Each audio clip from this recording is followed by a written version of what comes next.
Hello everyone, welcome back to Believer Science Academy. This is daily news analysis session. In this session, we'll be looking into some 5 to 6 important articles from various newspapers which are again important from UPSC prelims, mains as well as interview perspective. Okay, so make note of important points which I'm going to tell you in the class.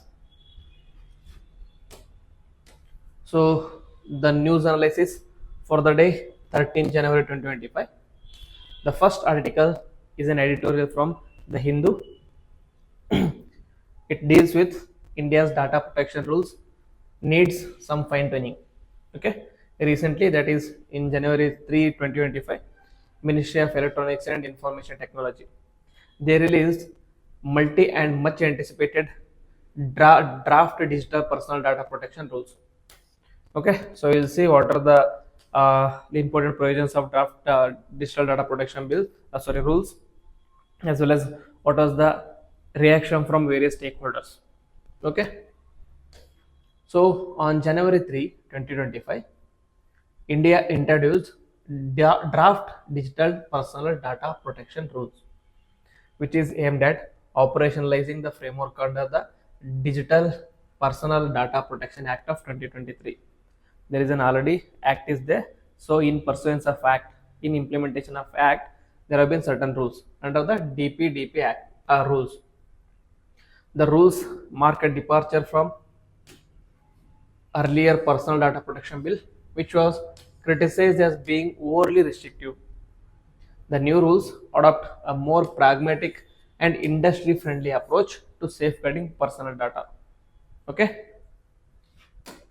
so if we compare countries' DPDP rules with global data protection rules, it is more flexible.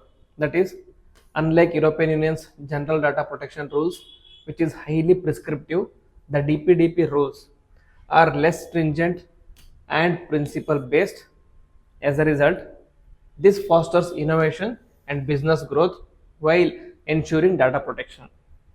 Okay, this European Union's general data protection regulation is one of the major groundbreaking rule in regard to personal data protection. Okay, this has been followed by many countries. They have taken this approach for many countries, but it is very restrictive and the rules are very stringent, which sometimes stifles the innovation because it is restricting the these companies. Okay, whereas our DPDP rules, it is aimed and it is very flexible, so that there can be a scope for innovation, so that there can be a scope for businesses to grow with them while ensuring the data protection also. Okay, so avoiding unintended consequences. The GDPR, despite being a global benchmark, has been criticized for favoring large corporations and imposing stringent compliance costs, which India's DPDP rules aim to avoid. Okay, so in GDPR, what happened is they had certain restrictive provisions which were impacting the smaller smaller corporations more compared to large corporations.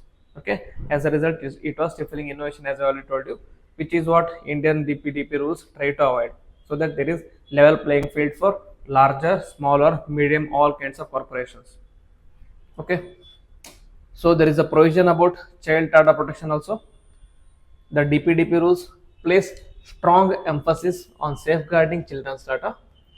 They allow for exemptions to facilitate operations of education institutions, child care centers, and health providers, ensuring these entities can continue delivering critical services. Okay, in DPDP Act, Digital Data Protection Act, okay, Digital Personal Data Protection Act, there are provisions regarding the children. Okay, if any corporation or any company or any social media is having an access to data of the children, that data should be used only with the consent of parents.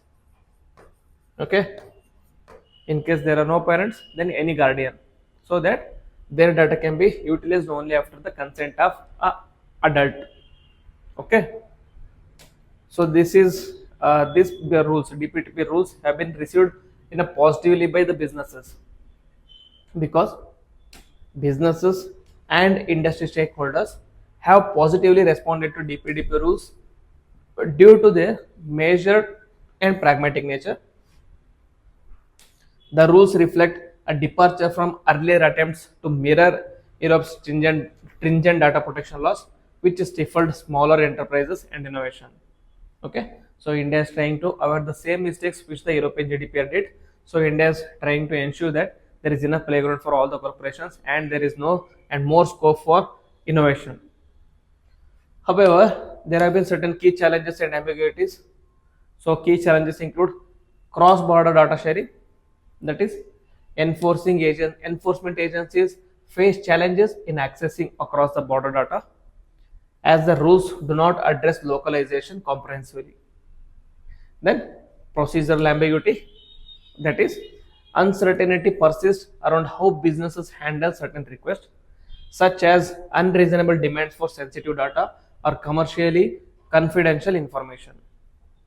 Okay, that is, there is uncertainty over how businesses can handle certain requests.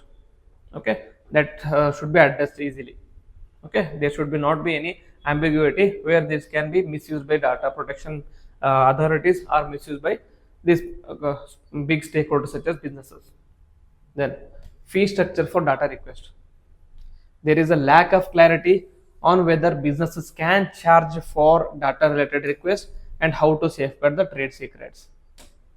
Okay, so therefore there is a need for fine tuning. In order to address all these challenges, you need to fine tune it. How you are going to fine tune it? By balance between privacy and innovation, they require refinements to address the following. The refinement should address enforcement of gaps, practical challenges in applying the rules across the industries, clearer guidelines for handling sensitive and proprietary data. Okay, all this should be considered in the DPDP rules. So, in conclusion, according to the others, the DPDP rules represent a significant step forward in data protection by balancing user privacy, business innovation, and regulatory pragmatism. However, to realize their full potential, these rules need further adjustments to address ambiguities, ensure effective enforcement, and maintain their industry friendly approach. Okay, so we have to wait and see how DPDP rules are going to address all these issues. Next, second article is an editorial from yesterday, that too from Indian Express article. There was an explained article which dealt about India's journey in AI integration for defense, that is artificial intelligence in defense. Why it is in news? Because India is actively leveraging artificial intelligence to enhance its defense capabilities, but faces significant challenges in terms of policy, infra, and inter-service coordination. So, what are the strategic implications of artificial intelligence in India's defense? First and foremost, it is going to enhance military capabilities, that is, AI enabled advanced predictive analytics, autonomous decision making, and improved operational efficiency, which will revolutionize military operations. Okay, all these things will be achieved by artificial intelligence. Then the focus is more on modernization, that is, with the defense budget of 6.21 lakh crore rupees for 2023-24, India is investing in innovative products like Indrajal autonomous drone security system to enhance security and preparedness. Okay, so instead of spending manpower on these issues, if you are spending money on the technology, you don't need extra manpower to achieve these kind of tasks. Okay, it is going to be helpful in protecting the lives of the soldiers as well as operating at a higher efficiency. Then global competitiveness, that is, countries like China and Israel have advanced their military AI capabilities. India recognizes the strategic necessity of AI deployment to remain competitive in the global stage. As a result, it is focusing more on technology aspects of military. However, there are certain challenges in implementing AI in military operations, that is funding and infrastructure. These technologies. They require lot of research and development. For doing research and development, you need infrastructure. For infrastructure, obviously you need investment and funding. That is, AI systems demand costly data centers. Okay, the data centers are also very costly. You need to keep them at a lower temperature. You need large buildings. You need supercomputers to process these data. So that is also financially very difficult. And you also need advanced infrastructure. The focus on replacing outdated systems creates additional financial constraints. Then, fragmented policies, that is, in India, the current AI policies lack cohesion and are not tailored to military applications. And accountability and transparency for AI based systems remain underdeveloped. Then, inter-services silos, that is, the army, the navy, and the air force operate in isolation, limiting interoperability and coordination for joint AI driven operations.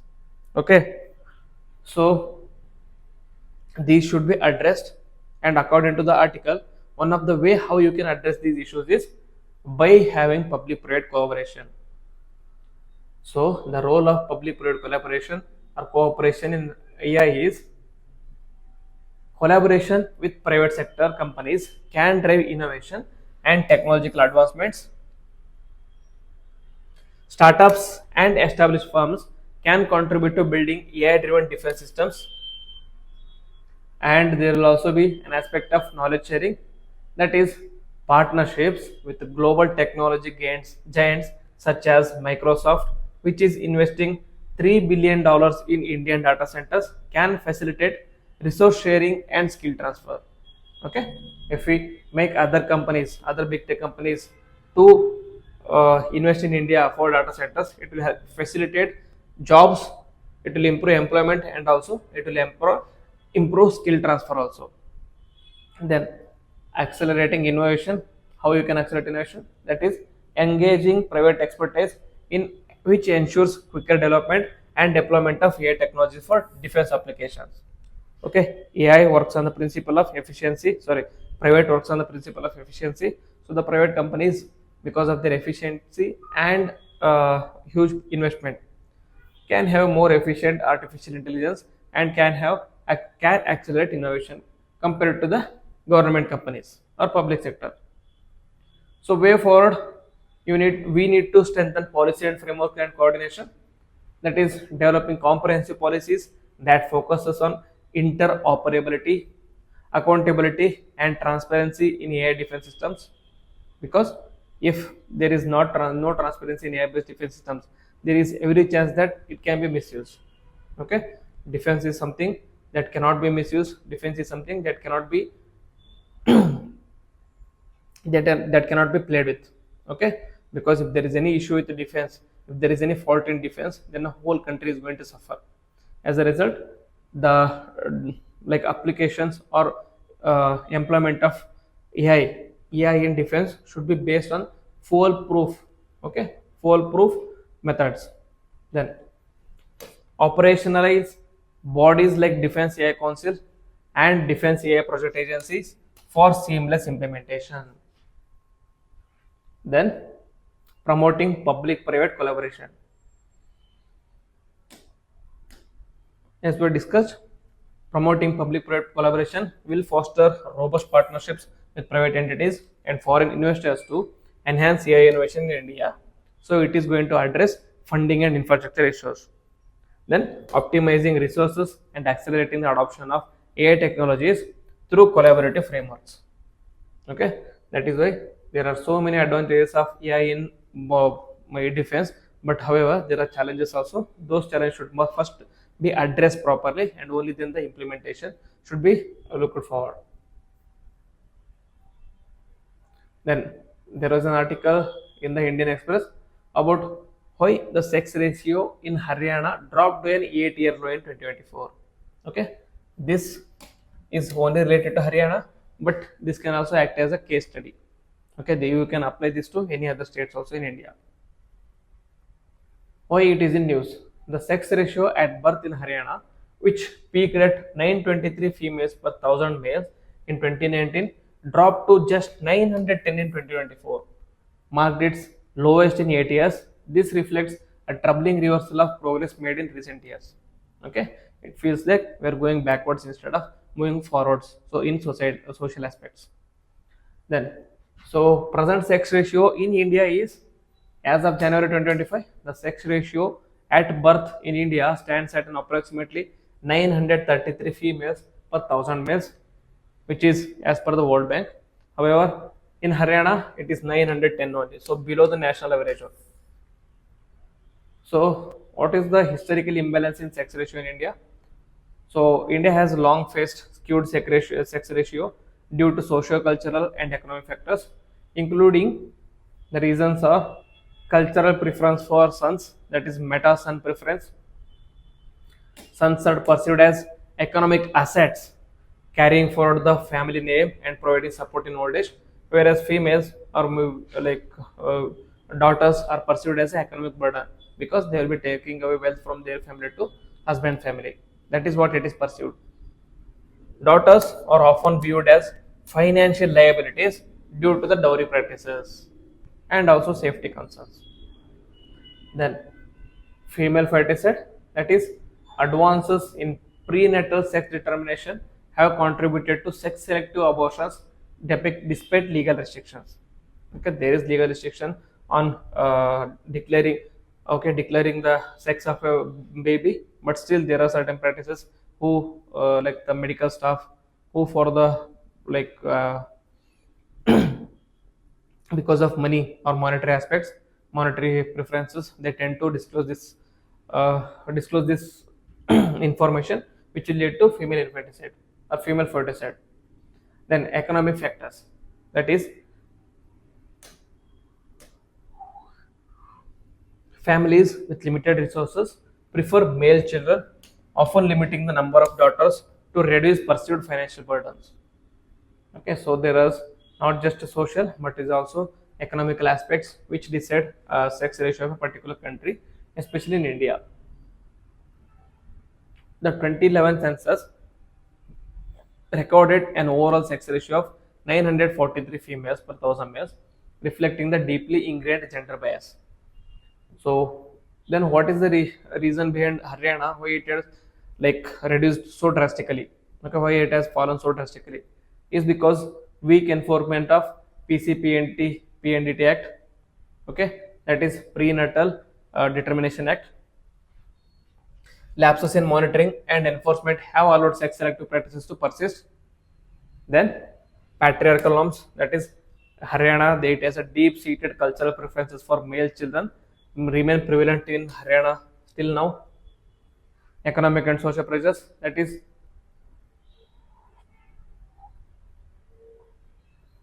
high dowry expectations and the perception of sons as the future breadwinners deter families from valuing the daughters equally. And awareness fatigue, that is initial gains from awareness campaigns like Beti Bachao Beti Padhao may have plateaued with insufficient follow-up actions to sustain progress. Okay, so there is plateaued, meaning there is saturation in these schemes. As a result, their impact is not seen as much as it was seen in the previous years. So government has taken certain initiatives to improve sex ratio. There is a Beti Bachao Beti Padhao campaign in 2015, which focuses on preventing female ferticide and promoting girl child education and addressing the declining sex ratio. Then PC PNDT Act, which prohibits prenatal sex determination and punishes sex selective abortions. Okay. However, the implementation of PCPNDT Act has not been sufficient satisfactory. Then, financial incentives, that is, schemes like Haryana's Mukhyamantri Balika Sambhal Yojana provide financial assistance for families raising their daughters, and also focused on education and awareness, that is, focus on increasing female literacy and reducing school dropout rates among the girls to promote long-term societal change.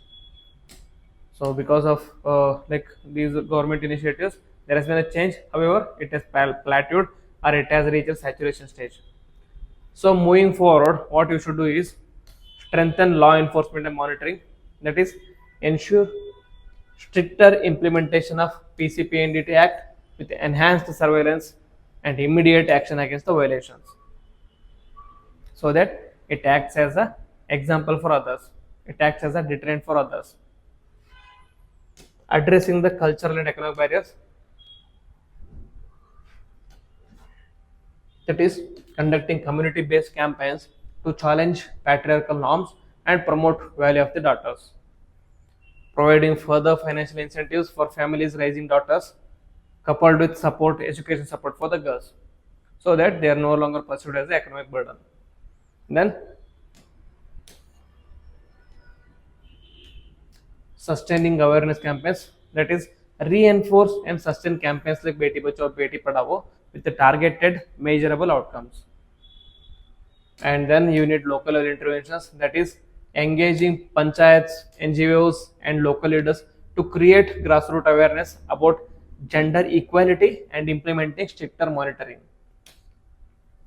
Then promoting gender responsive policies, that is, policies should address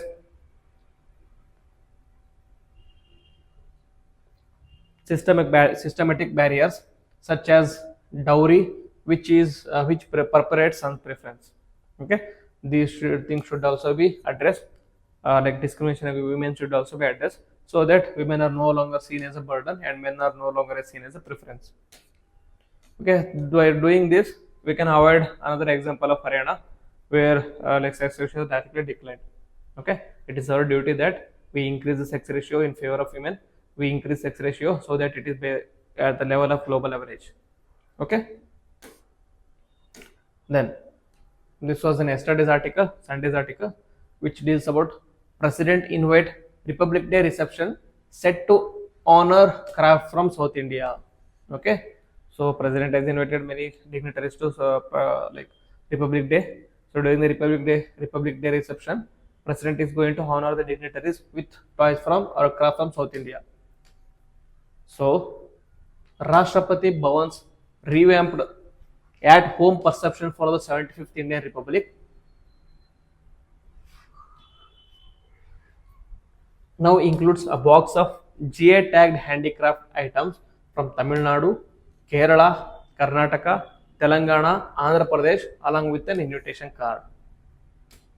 So, what are the GA tagged in like things which will be included in the handicraft are included in the invitation card are: first is art in a box, that is, Prime Minister Draupadi Murmu's guests are set to receive a gift box containing the best of South India.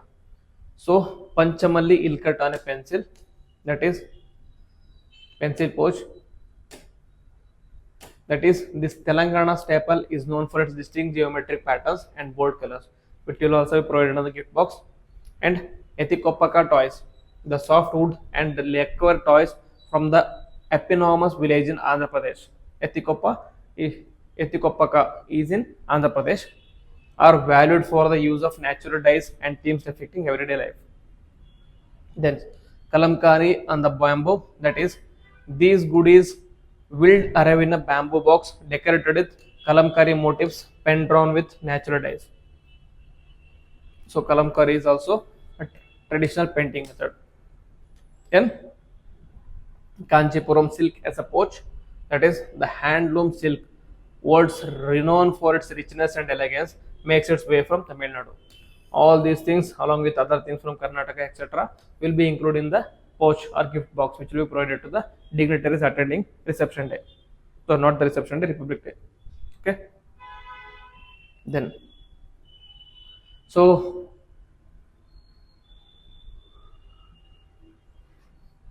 what are the GA tagged products craft for the invitees? So, I already discussed this. Then we'll just have a look about this one, a very quick look.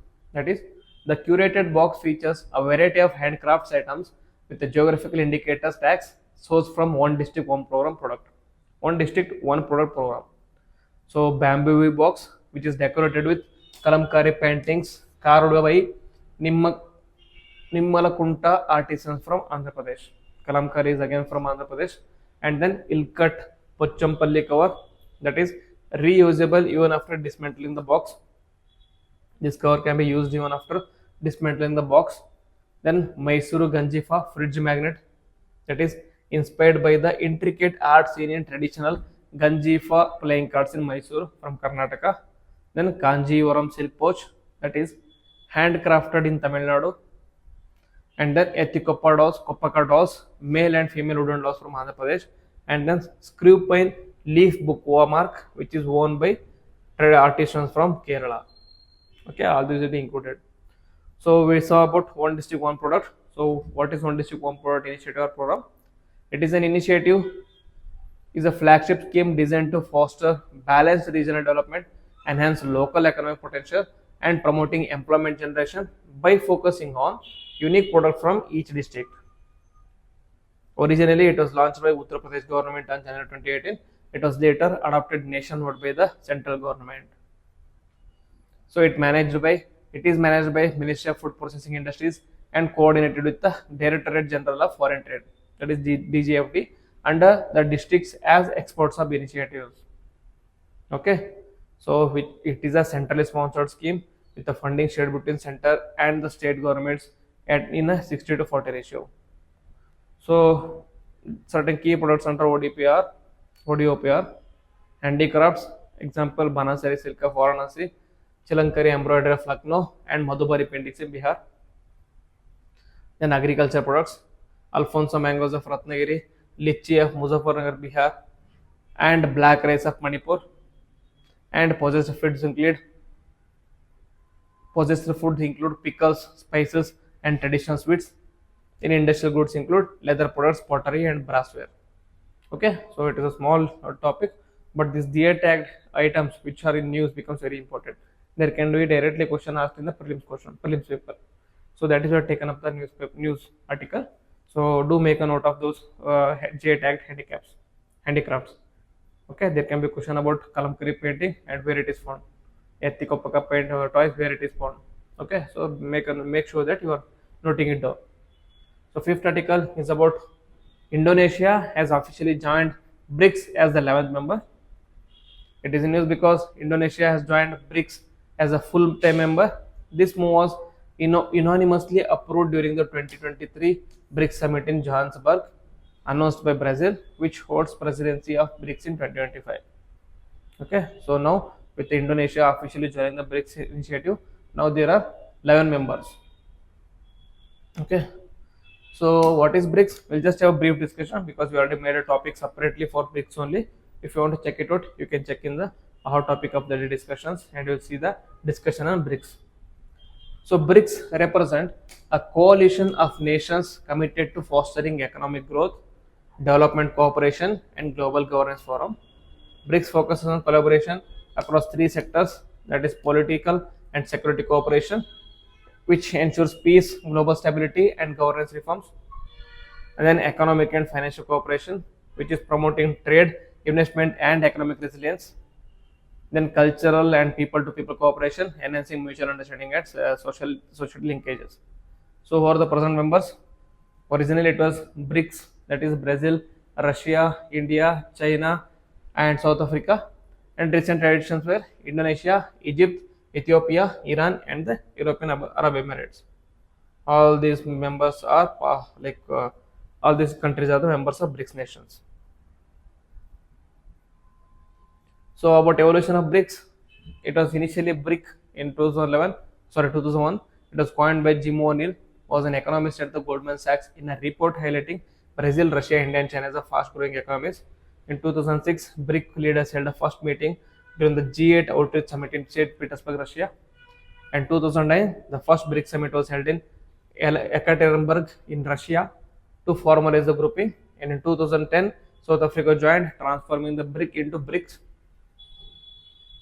In 2014, Fortaleza Declaration, it established New Development Bank as an alternative to World Bank and Contingency Reserve Arrangement as an alternative for International Monetary Forum. Okay, International Monetary Fund (IMF) marked a significant step towards financial aid collaboration. So, in recent expansion in 2023, Egypt, Ethiopia, Iran, and the UAE joined, reflecting BRICS expanding influence in the global south. In 2025, Indonesia officially joined also. So the last article, I think it is about National Organ and Tissue Transport Organization. We'll see why it is in news and what is NTTO, NOTTO. So the news is central government employees who donate organs will receive 42 days of special casual leave. The National Organ and Tissue Transport Organization announced recently. Okay. So what is NTO? NOTTO is a national level organization set up under the Directorate General of Health Services, which is under the Ministry of Health and Family Welfare of the Government of India. The department is very important. Directorate General of Health Services. It is an apex organization for implementing the National Organ Transplant Program, that is NOTP, and to carry out activities as per the Transplantation of Human Organs and Tissues Act 1994 or THOTA Act of 1994. NOTTO provides an efficient and organized system of organ procurement and distribution in the country and maintains the national registry of donors and recipients of organs and tissues. And it has following two divisions, that is National Human Organ and Tissue Removal and Storage Network, that is it would function as an apex center for all India activities of coordination and networking for the procurement and distribution of organs and tissues and registry of organ and tissue donation and transplantation to the country. Okay, all these things will be dealt by National Human Organ and Tissue Removal Storage Network. It has been mandated as per the Transplantation of Human Organs Amendment Act of 2011. And then there is National Biomaterial Center, which is also called as National Tissue Bank. So the Transplantation of Human Organs Amendment Act 2011 has included the component of tissue donation and registration of tissue banks.